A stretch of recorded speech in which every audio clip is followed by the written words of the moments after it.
Hello and welcome once again to the video.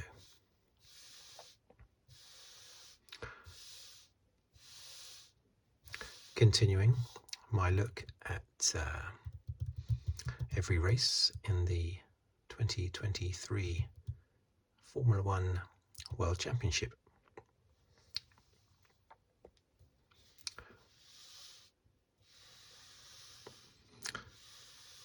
Just a very casual look from a fan's perspective, not an expert's perspective. My usual routine, of course, is to write down the finishing order, followed by the top 10 in the championship, and then the top or the rundown of the Constructors' Championship.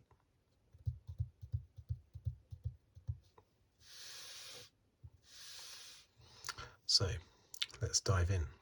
This was round number 4.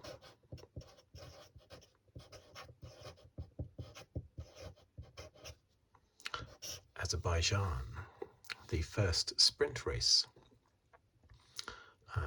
of the season so far. I think there's going to be 6 this year. And this one, as you will know, had an extra qualifying session in it so that they could completely separate the sprint race from the main Grand Prix, which I think is fantastic, because when they first brought in sprint races in 2021, it was immediately obvious to me, and I mentioned it numerous times at the time, that there was a problem in that whoever was on pole position for the Grand Prix was not necessarily the fastest driver through qualifying. An example was the British Grand Prix in 2021, where Lewis Hamilton was quickest in qualifying, but then he came second to Verstappen in the sprint race. So Verstappen started from pole position. So in the record books, Verstappen's on pole, even though Lewis Hamilton was the quickest in qualifying. Now, the powers that be did recognise that and changed it for 2022, so that whoever was quickest in qualifying was still officially credited with the pole position. They just didn't necessarily start the race in first place. You know, it depended on the result of the sprint race. So it still wasn't perfect. This year, they've got it right. Qualifying completely separate for the sprint race, and then separate qualifying for the Grand Prix. I would still, as I've said before, I would still prefer that they just increased the length of the Grand Prix, but I realise that they have to take into account the stamina of the Grand Prix drivers. But I think they would be able to cope. I think these days the drivers would be able to cope if they attached an extra 10 laps on. 10, maybe 15 laps. I would prefer that to a separate sprint race, but I would rather have a sprint race than nothing at all. I would just rather have those laps tacked on to the Grand Prix proper. Okay, so I'm just going to write down, I've got to squeeze in the sprint race because I am going to write down the position. So let's see if I can put it up here somewhere. So the results of the sprint race first. My pen, too busy talking there, my pen's dried.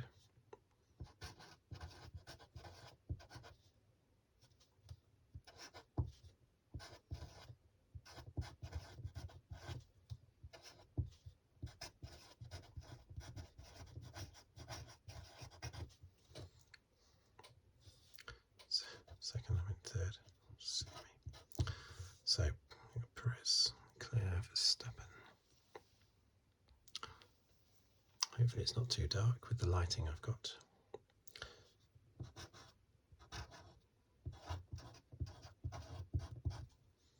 Russell. Sainz.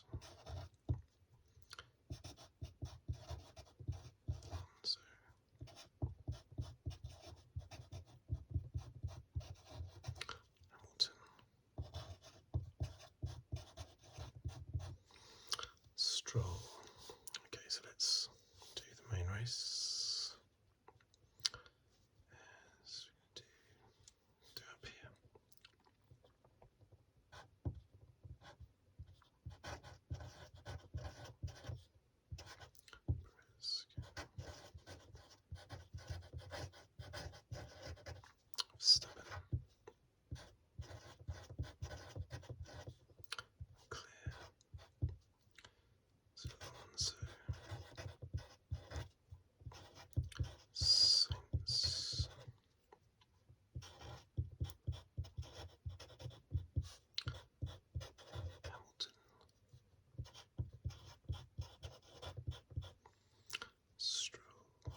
Piastri.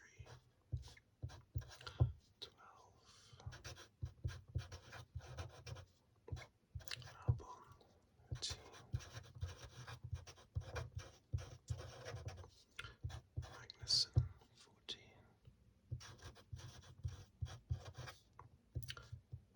Gasly. 15. Ocon. 16.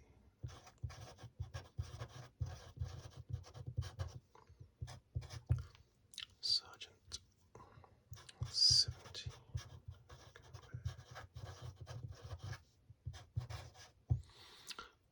Bottas.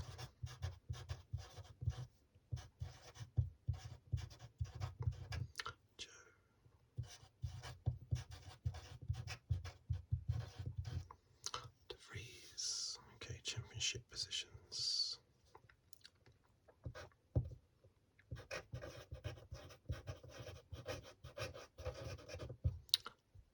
S- 93.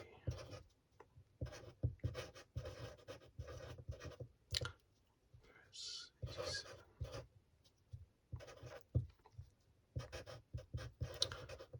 Alonso, 60.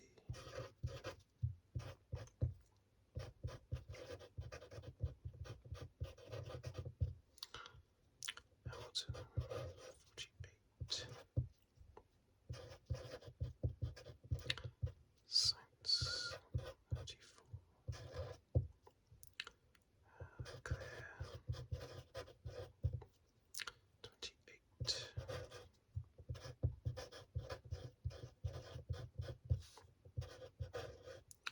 Russell, 28.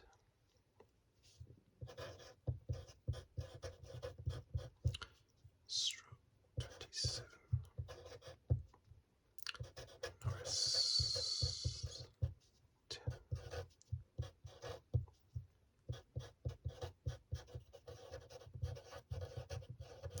Hulkenberg, 6. Okay, championship. Constructors. We have Redbull, 180.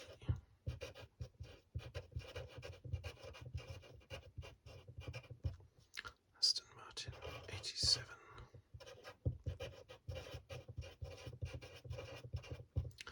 Mercedes, 76.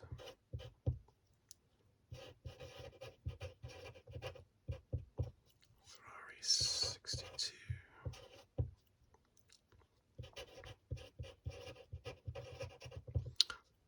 McLaren, 14. Alpine,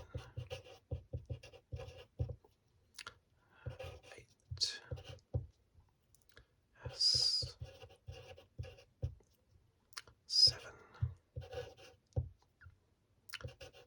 Alpha Romeo, 6.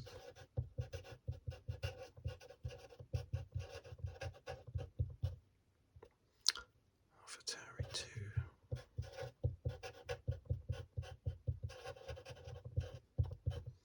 Williams, 1. Okay, so there you have it. I think I might agree that that wasn't the most exciting Grand Prix. Probably the least interesting one maybe we've had this year. However, I find it very interesting because I think it's incredibly exciting just watching the cars drive around this Baku track, regardless of whether or not they're actually overtaking any other cars. It's just exciting watching them whip around these right angles. It's incredible. Right angle corners. My previous video, which you may have seen, I did a quarter distance race around the track, and it's hairy, scary stuff, and that's when you're not putting your life on the line, just doing it in a computer game. Of course, the scary thing about doing that is you don't want to ruin the video and have to start it all again. That's what makes it particularly scary. But yeah, I'm just so impressed with these drivers when the race starts and they don't all, I don't know how they don't all smash into each other at the first corner. It's incredible. Anyway, so what do we think?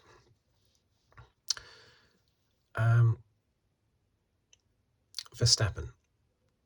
He definitely had poor old Verstappen. Well, not poor old Verstappen, but he definitely had bad luck in both races. He had that knock with Russell in the sprint race, which I put down to a racing incident at the start of the race. I think it was at turn 2 and turn 3. They had their ding-dongs, didn't they? I think Verstappen got the damage on his car on turn 2, and Russell locked up his tyres and pushed Verstappen a bit wide into turn 3 as he overtook him.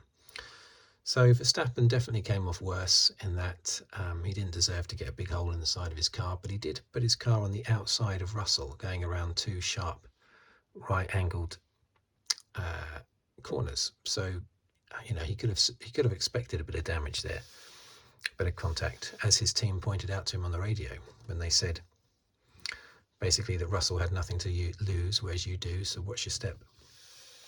So I don't think Verstappen should have been there fighting for that position so hard.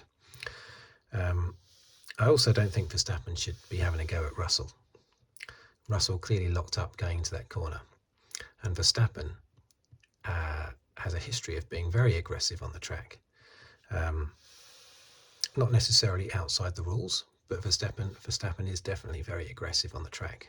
Something which Christian Horner is constantly having to defend by saying, oh, it's just good, hard, aggressive racing. Well, that's what this was, good, hard, aggressive racing. And Horner wasn't too aggressive in his criticism of Russell either. He was quite calm about it.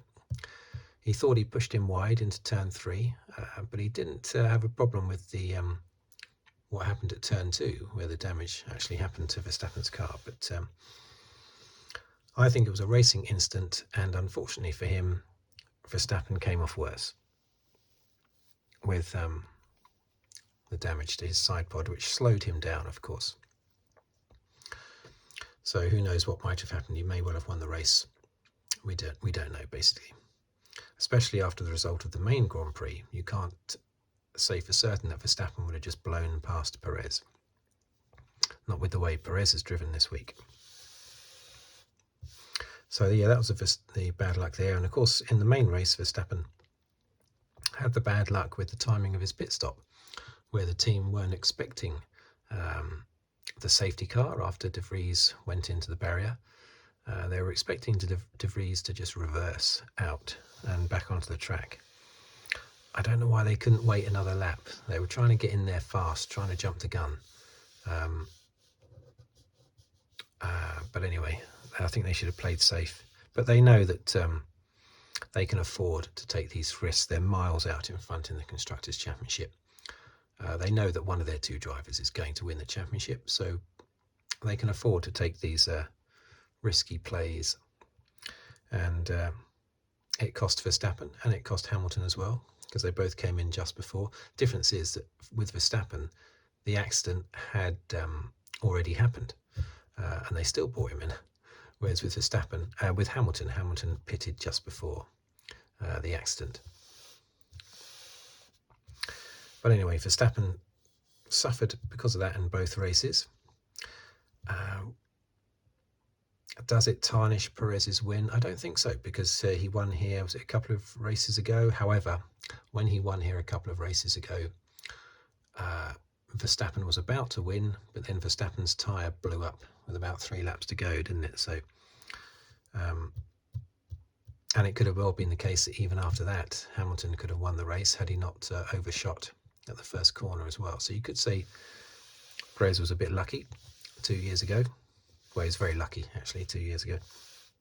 Here, though, it's very similar to Saudi Arabia, race 2 this year, where Perez got the lead and was able to maintain the lead. In Saudi Arabia, he managed to maintain a gap of sort of 5, 6, 7 seconds for the whole time he was in front of Verstappen. Here, it was 2 or 3 seconds the whole time. And I know that you suffer a little bit behind. Obviously, even in these 2022 spec cars, you still suffer when you're behind a car in front. But still, if Verstappen was markedly quicker than Perez, he would have got past him, at least closed to within DRS range.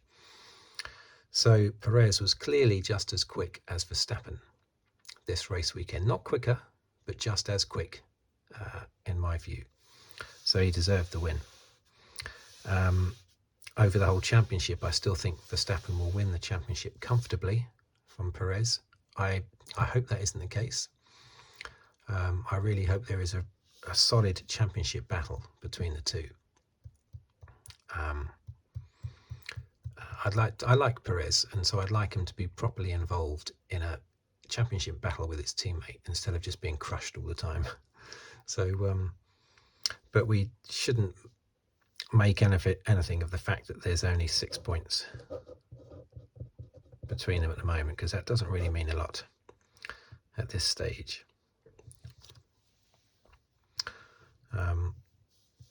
After all, was it 2020 or was it 2019? I think it was 2020 when we had Bottas 2.0. I can't bring myself to say 2.0 because O is a letter after all, not a number. So I can't bring myself to say 2.0. So it's we had Bottas 2.0. After he had, I think, won a couple of 2 of the opening 4 rounds or something like that. I think he had, hadn't he? And same thing that Perez has done this year. And everyone was going, well, this is a new Bottas, you know. And of course it wasn't. Hamilton still blew him away. So Verstappen will blow Perez away, I'm sure. I hope he doesn't. I really do. But I think he will. There aren't enough street circuits, basically, where that draws Perez up closer to Verstappen. I know we've got Miami next, and we've got Monaco in just a few weeks' time, where Perez won last year. Although Verstappen might say that Perez won by default.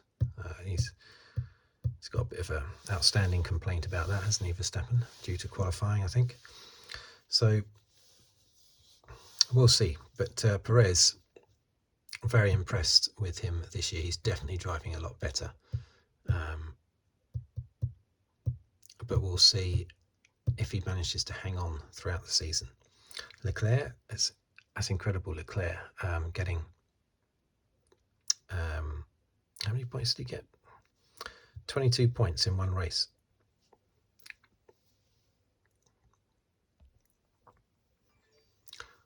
$22 points in one race for Leclerc, which is incredible. I think that's fantastic. It's not fantastic, is it really? But I mean, compared to his first 3 races, that is fantastic. 6 points he had from the first 3 races. Now he's on 28. He knows he's not in the championship, but he might be able to pick up the odd win, possibly. But it's terrible, really, that Ferrari, they're not excited about getting a podium. You look at this stage last year, where they were. It's terrible to think that they might be excited about picking up a 3rd place, but maybe there is a bit of relief there. Alonso, not able to keep the 3rd places going, but he must be so enjoying himself. When they interview him after the races, he's being too serious and professional to look like he's really enjoying it, but he must be. He's involved at the sharp end of every race this year. He's been involved at the sharp end. And that must be so enjoyable. He must be getting such a kick out of it. 3 thirds and a 4th. It's not just the results, I'm sure. It's just the fact that he's racing. He's competitively racing every race, every lap. And yes, he's being very professional in front of the camera. He's not whooping with delight or anything like that, but he must be extremely happy inside and enjoying himself. And rightly so. And Stroll is hanging in there as well. He's a distance behind in the championship. Yes, he did have a retirement in Saudi Arabia, didn't he? So, but I've been impressed by Stroll. I normally voice concerns about whether or not Stroll should really be in the team on merit. But this year, I would say yes. I would say he's done very well this year. So I'm happy to see that I'm wrong about Stroll this year. Maybe Alonso is pushing the whole team, so maybe Alonso is also pushing his teammate. Sainz, well, again, Sainz is getting well and truly beaten by Leclerc. I know he's ahead of Leclerc in the championship, but when you consider all the problems that Leclerc has had, he's only 6 points behind Sainz in the championship. Leclerc still has, as I predicted, it's not it's a bit of an obvious prediction, but I did think last year and this year that Leclerc was going to comfortably beat Sainz, and he is continuing to do that. Hamilton and Russell. Hamilton seems to have the better of Russell this year. He overtook him in this race, didn't he? I forget what corner it was, but I don't think it was down the straight. I think it was on one of the right angle corners that he passed him. So it's very impressive passing a teammate. Not down. I don't think it was down the straight. Was it down the straight? I can't remember. But yeah, Hamilton's driving well this year, so I think he will continue to beat Russell. Russell, I don't know, he just seems to be not performing as well. I'm not just saying that because of his championship points, because I know he's had a retirement, but he just doesn't seem to be firing as well as he did last year. Maybe it's disappointment in the car. That's a possibility. Although Russell did beat him in the sprint, but again, I'm not really commenting on the sprint because I'm not really into it, I have to say. Especially as they have, they're fighting for so few points. At least they've increased it from the 3-2-1 it was in 2021, but still only 8 for a win. Down to 1 for 8th place. They should increase those points. I did hear on the commentary that there have been murmurings about changing the point system for both races. I really hope so, and I really hope they do it the way that I've always maintained, and that is a bigger gap between first and second in the points, please.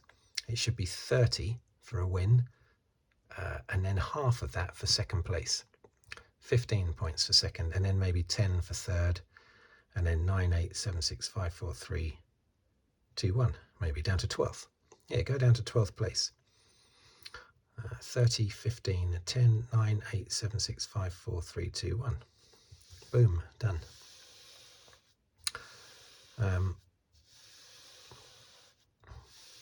I really hope they do that, and then they can increase the points in the sprint race a little bit, because these drivers are putting their lives on the line just for a maximum of 8 points. So that should be upped as well. 30 for the main race for a win. It should be 15 for a win in the sprint race. Maybe 10 for second, 8, 6, 5, 4, 3, 2, something like that. 2, 1, down to 9th or something, I don't know. But yeah, that's what it should be. 30 for the main Grand Prix, 15 for the sprint.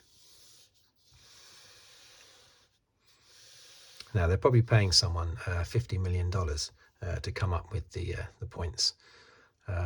Well, they could pay me half that amount, and I'll just tell them what points to give. Easy. They'll save loads of money. Anyway, let's hope that change happens. Yep, although let's hope it changes in the direction I want it to. I don't want them to close up the difference between first and second, like they did when Schumacher was dominating, because they were terrified of Schumacher winning the championship halfway through the championship, so they changed it from 6 points for second place to 8 points for second place, and still kept a win at 10 points. So it was a blatantly obvious attempt to try and limit the winner's advantage in the championship, because it was Schumacher winning all the races. As soon as Schumacher retired first time round, they then changed it back again and increased the gap between first and second. It was so obvious that they were doing it just because of Schumacher, I was no Schumacher fan, but I thought that was terrible, to basically cripple someone because they're really good, handicapping him basically. So I don't want them to do that now. Even if Verstappen was winning every race, which I most definitely do not want, even if he was, I wouldn't want them to handicap him in some way. That's terrible. If he's winning every race, it's because he deserves to win every race. Let him win every race. Let him scoop up all those points, you know.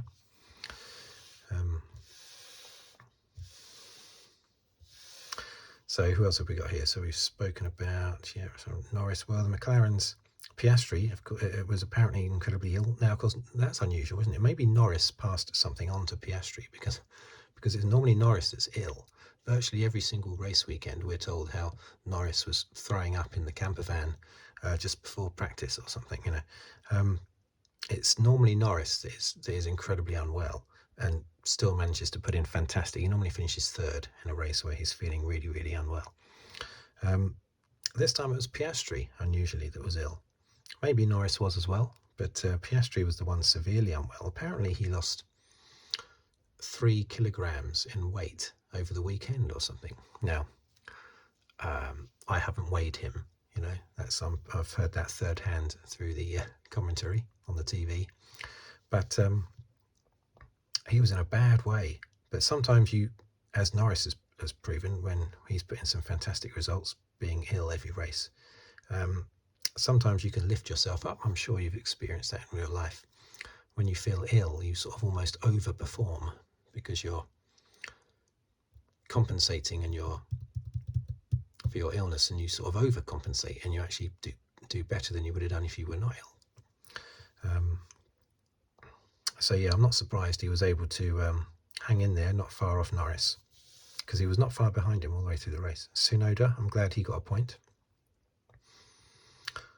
He normally just gets 1 or 2. What team's he in? He's in AlphaTauri, isn't he? So is that AlphaTauri's first points then? 2 points, terrible, isn't it? Look, 2 points. What is going on there?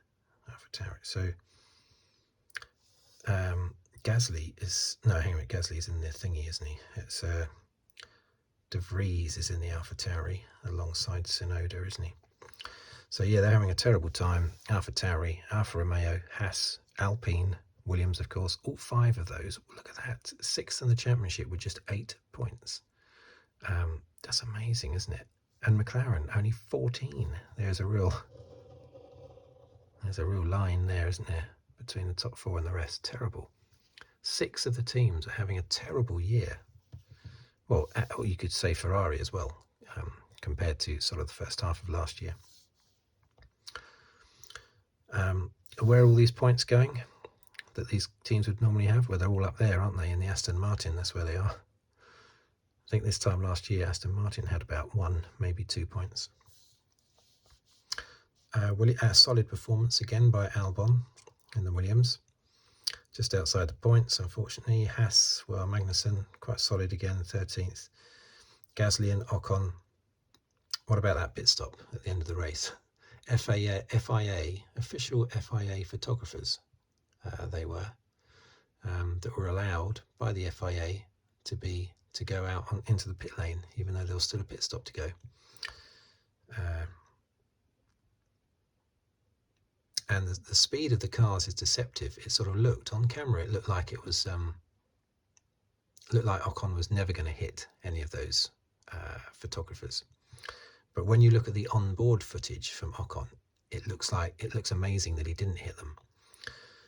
So that would have been a disaster. Especially for the people that were hit. Oh dear. Sargent, yeah, he has put in some good performances this year where he's matched Albon. He had that big accident in qualifying, didn't he? Was it qualifying? Yeah, I think so. Hulkenberg, well, he got let down by his tyres. Basically, they had him out on a particularly bad strategy, it turned out, in hindsight, and he lost a load of places before eventually coming in for new tyres. Bottas and Joe, and their Alfa Romeo was a terrible race weekend. There were all sorts of problems they had, and of course De Vries had his crash.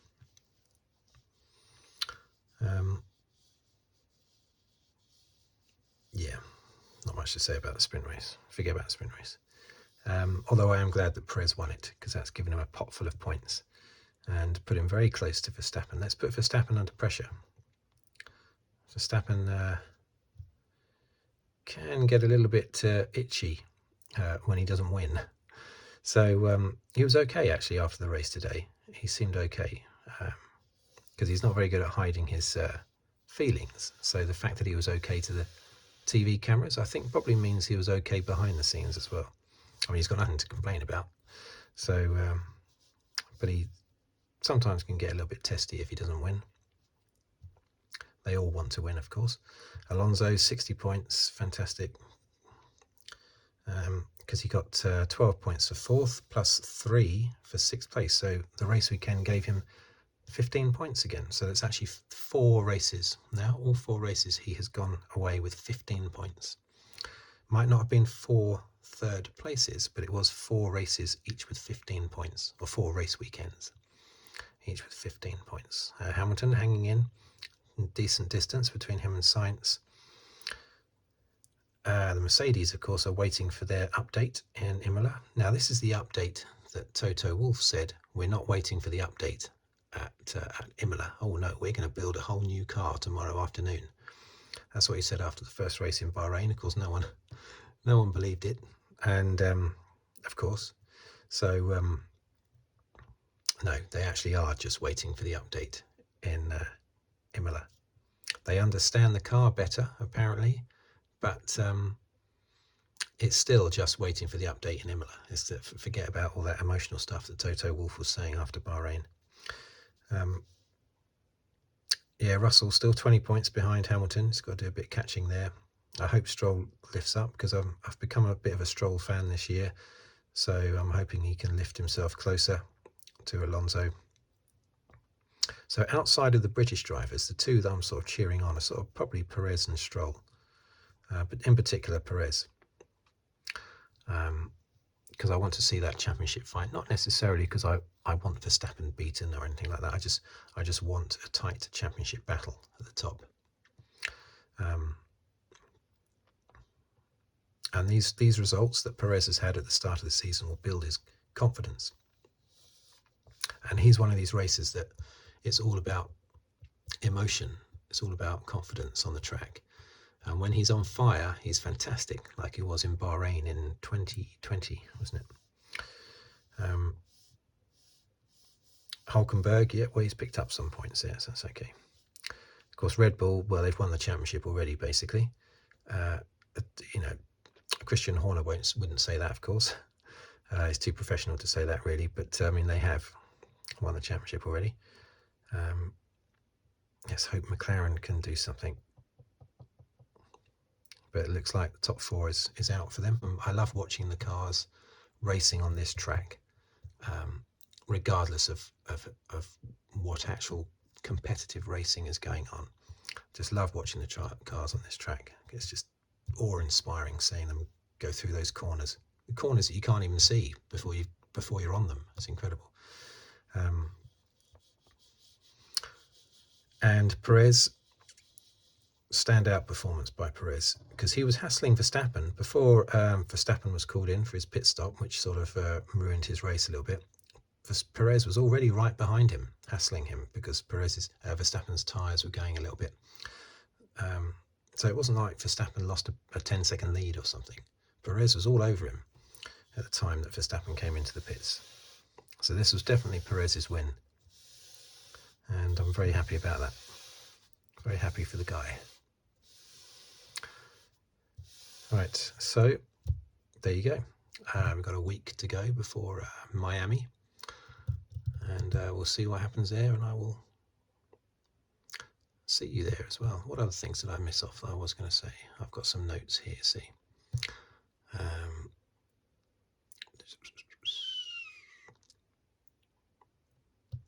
Oh yeah, in the sprint race, of course. Russell's knock on Verstappen. Did I mention that? Oh, no, I've already mentioned Russell's ding-dong with Verstappen, haven't I? At the start. Did I say it was at the start of this race? It wasn't, was it? It was in the sprint race. Yeah, anyway, we'll see. Yeah, I think I did say it was in the sprint race. And of course, Alonso's overtake on Sainz at turn 6 towards the beginning of the race, that was fantastic. Diving down the inside at turn 6, a right-angled turn. That was amazing. That was fantastic. And Tsunoda's wonky wheel, of course. How on earth he was released by AlphaTauri out of the pits with a tyre that was facing the wrong way, that everyone could see was facing the wrong way, apart from the mechanics working on the car. That was amazing as well. But yeah, apart from that, I think everything else has been covered. So thank you for watching. Thank you for listening. And I will see you on the next video. Please subscribe if you'd like to, or like the video, or comment, or all three. And yeah, thanks again, and I'll see you next time.